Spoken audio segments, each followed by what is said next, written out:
Perfection. Absolute perfection. That is what I would use to describe these past two episodes of Mushoku Tensei.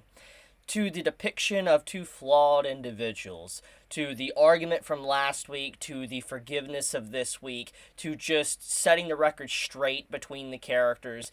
This really is peak Mushoku Tensei. The best that I think so far this series has really offered us, because it really gives us a lot of insight to the world, but also the characters. Just as how, on a constant, week after week, I am praising the backgrounds, to the world building, to just the immersive nature of the anime, and I'm always praising how the world feels lived in, we also have these past two episodes that takes a different approach and showcases that the characters within this world are very, very human. That is something that I feel like many are going to take for granted and not kind of hone in on when it comes to these two episodes, which is what led to last week's episode leading into so much discussion, because you saw two flawed individuals, Rudy and Paul, arguing with each other, and both of them were in the wrong and in the right. And because of that, it led for a very fascinating watch. And so when you look at this episode and how everything is handled, it's also a very realistic approach to how arguments are usually settled. Let's get into that. So, arguments can start out of nowhere. It can start from something so petty, so stupid, that it's just like, why were we arguing about this to begin with? And just as how arguments can get very fierce out of nowhere, and they can eventually turn into name-calling and just trying to hurt the other said individual, which is kind of what Rudy did towards the end of the argument, arguments also can be settled just by a few words of saying, hey, let's just move past it, let's start over, give me a hug. And everything about the way the argument started to the way it now has concluded with the forgiveness of episode 17 is the perfect way to showcase how flawed these two individuals are and that they learn from mistakes. This is one of the biggest reasons why I've always loved Subaru from, ReZero. Is because when you think about Subaru at the beginning, season 1, he is an absolute sack of human filth. He is. Like, you cannot deny. I'm a big ReZero fan, but he's filth in the first 3 arcs. And he learns to really better himself as a person because he was very flawed. And that's kind of what's happening here with Rudy and Paul. They both are very flawed individuals that have their own outlook and expectations of each said individual. And because of that, it led to the argument at hand in last week's episode. So let's kind of dive into the nitty-gritty of what this episode did and why I even said that this is basically perfection when it comes to showcasing realistic, flawed characters. So I would want to point out that our monkey man here, he is an absolute Chad. Like, the dude is amazing. He deserves a medal for everything that happened within this episode. If it wasn't for him really setting the record straight with Paul, I don't think that there would have been a whole forgiveness moment within this episode. He literally laid it out bluntly to Paul about what is going on, and everything he said was pretty much what all of us said in last week's episode, discussing Paul's actions of his inferiority complex, to him, having these unrealistic expectations of his child that's at the age of 11. Even if he is talented, it does not change that. And even though we as the audience know that Rudy is technically reincarnated, it still does not change that fact. Paul doesn't know that, and Paul should look at his son as, 11-year-old, regardless of how talented he is. He should be happy that his son was A-okay. And just having the entire moment of just everything being laid out to Paul, being kind of told what is really going on, of how hard the demon continent is, and how it's a wasteland, and having to live day by day with the lack of water or food would be hell in of itself, but also being in a situation to where you have to fight monsters every single day. You're with a random person that could potentially just end you in a fraction of a second, and you have the baggage of actually having to take care of a girl and get her to safety. I love how everything was just laid out. It's everything that we discussed in the comment section in my video last week, and I appreciate that. It just shows the level of depth that the writer is willing to put into the story to really showcase why Paul was actually wrong, and that the writer, when he was writing the argument, was really showing that arguments, sometimes when they start, it's because people don't have the information from the opposing side, because obviously either they neglect to tell those details, or there's a reason why those details weren't told in the first place. And it's just all comes down to a complete misunderstanding when you see everything, but also shifting blame and not really wanting to, take it upon yourself to try to change or do something about it, which leads into the entire moral dilemma with Rudy later on in the episode, which I'll talk about in a moment. But just the entire sequence where Paul got everything told to him, it was basically what we, the audience, was saying. But also, it's kind of like the writer was conveying what was really happening here and letting the audience know if they did not pick up on what actually happened. So everything about the sequence is amazing. It is a great way to really just kind of analyze everything from last week in a short and quick way. Because typically, when it comes to stuff like this for anime, when it comes to like arguments and all that, it can be kind of stretched out for like 5-10 episodes, an entire season. It can be stretched out. Like, it's always a possibility, like, when stuff like this happens, our main character, like, let's say Rudy, would never be able to make up with, let's say, Paul, and then Paul would go off on an adventure and he would die or something. Something like that typically happens in stories. And I'm glad we kind of shifted away from that cliche, and that you had it to where they were able to make up. And it even threw in the detail that you should cherish those around you, and that, the final words you say, you don't want usually an argument to be the final words you say to someone. I love how all of that is represented throughout this week's episode of Mushoku Tensei.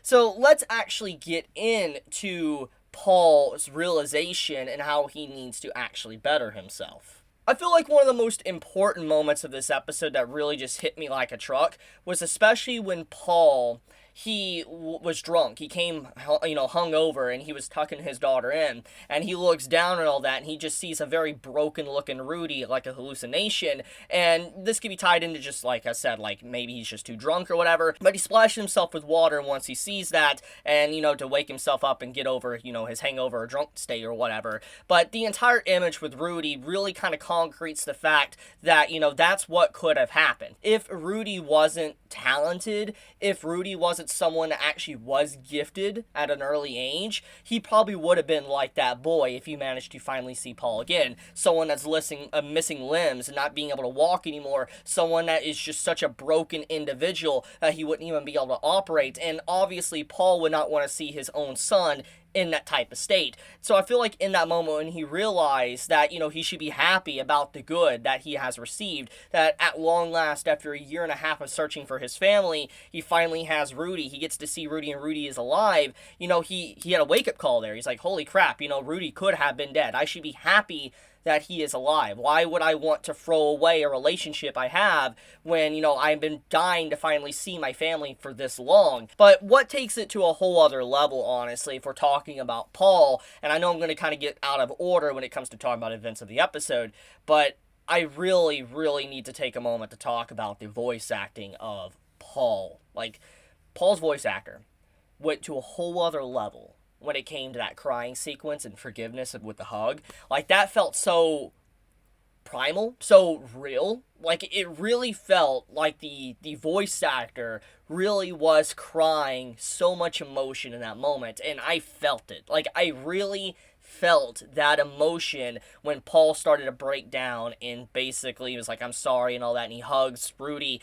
Everything about it, it's beautiful. And I really just want to give a shout out to that moment. It is probably one of the most powerful scenes I have seen from this anime, because it felt realistic. It really felt like the character came to life in that moment, and that's what anime is supposed to do. It's supposed to make you feel like the work from a light novel or manga has just come to life, because voice actors and music and just animation is supposed to enhance it to such a high degree. You're supposed to be able to dive into it and immerse yourself, and I'm always someone to just quickly talk about the immersion of Mushoku Tensei, but like I said, this really hit a new level of peak when it came to the story, because the character writing.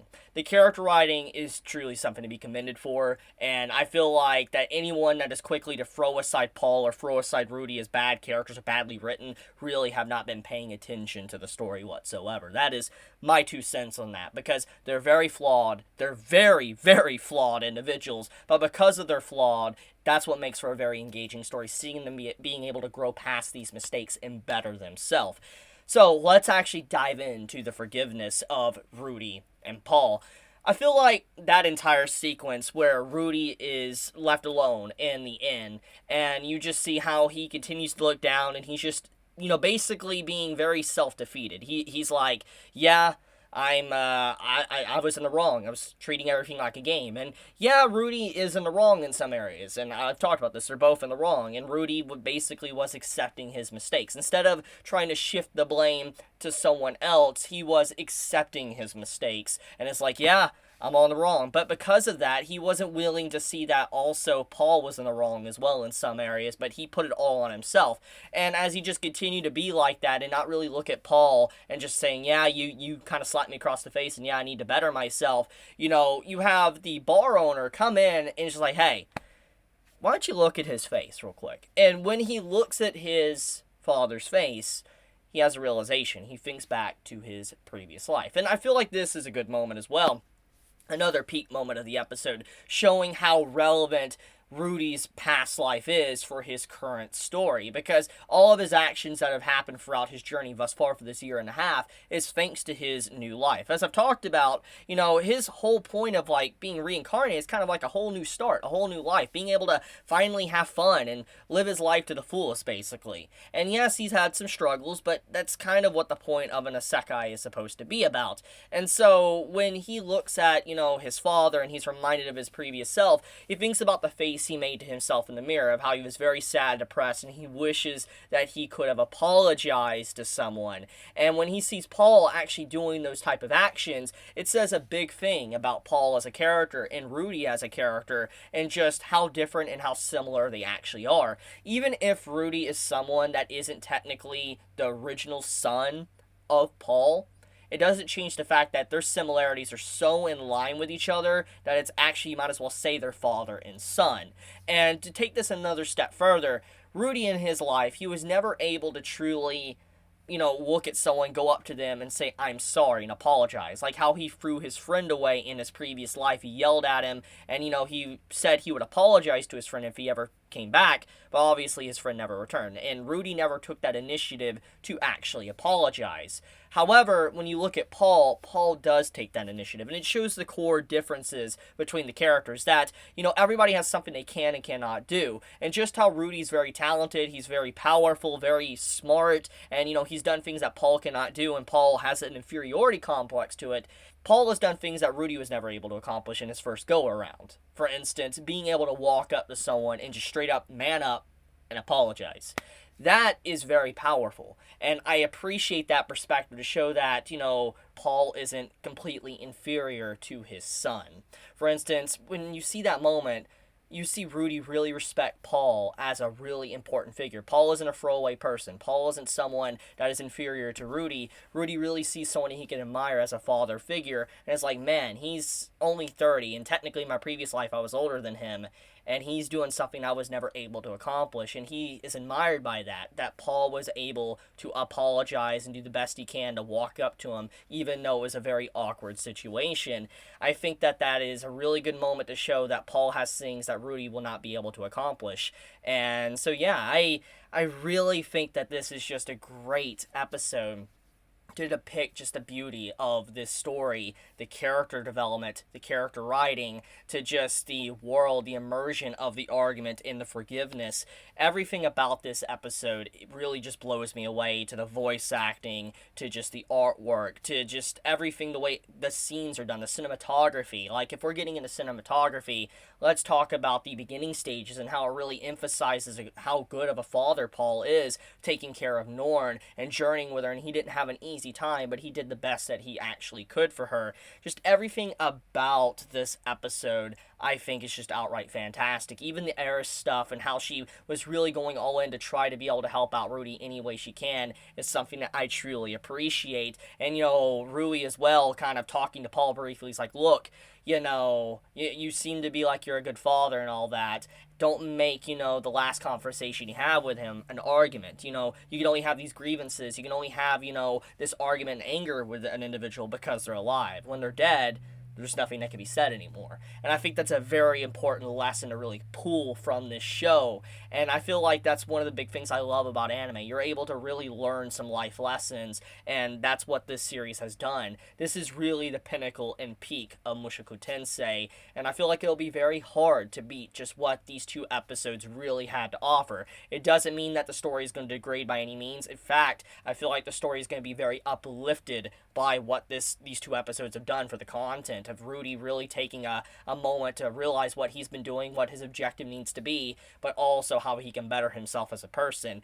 It's beautiful, and I love Mushoku Tensei for that. This really is a good anime, and I love it. I really do love this series. I cannot wait to see more next week. But I guess I'm going to leave it at that. I mean, I could talk about this for hours. I really could just sit down and talk about this for so long.